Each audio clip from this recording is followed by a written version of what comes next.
Hər vaxtınız xeyirli olsun. 5 il bundan əvvəl bu günlərdə baş verən hadisələr Bakı məhkəmə kompleksində araşdırılır. Təqsirləndirilən 15 nəfər Ermənistan vətəndaşının barəsində olan cinayət işi üzrə açıq keçirilən məhkəmə prosesinin hazırki mərhələsində 44 günlük vətən müharibəsi dövründə Ermənistan Azərbaycana qarşı apardığı təcavüzkar müharibə və işğalçılıq siyasəti nəticəsində ölkəmizə və xalqımıza qarşı törədilmiş çoxsaylı cinayətlər məhkəmə prosesində araşdırılır, iş üzrə keçən sənədlər tədqiq olunur.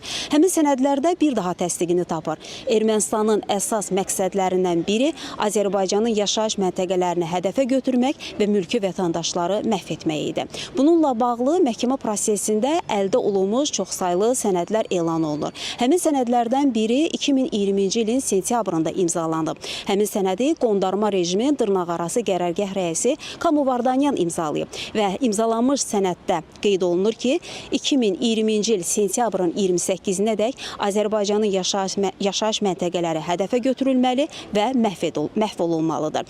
Əmrə isə əlavə olunur. Həmin əlavədə isə Azərbaycanın yaşayış məntəqələrinin adları konkret şəkildə o əmrdən əlavədən göstərilir. Orada Tərtərin, Mingəçevirin, Goranboyun, Yevlaxın, Bərdənin və digər çoxsaylı qəsəbə və kəndlərimizin adları qeyd olunur. Eyni zamanda orada həmin yaşayış məntəqələrinin koordinasiyası göstərilir. Hansı ki, həmin koordinasiyalar sonradan Azərbaycan Silahlı Qüvvələri tərəfindən araşdırılmış və təsdiqini tapmışdır. Məhkəmə prosesində həmin vaxtda Ermənistan Silahlı Qüvvələrinin 44 günlük vətən müharibəsi ilə bağlı imzaladığı çoxsaylı sənədlər də elan olunur. Həmin sənədlərdən birini Ermənistan Silahlı Qüvvələrinin qərargah rəisi imzalayıb və qeyd olunur ki, 2020-ci il oktyabrında Azərbaycanın həmin vaxtda işğal altında olmayan Suqovuşanın yaşayış məntəqələri hədəfə götürülməli və vurulmalı idi.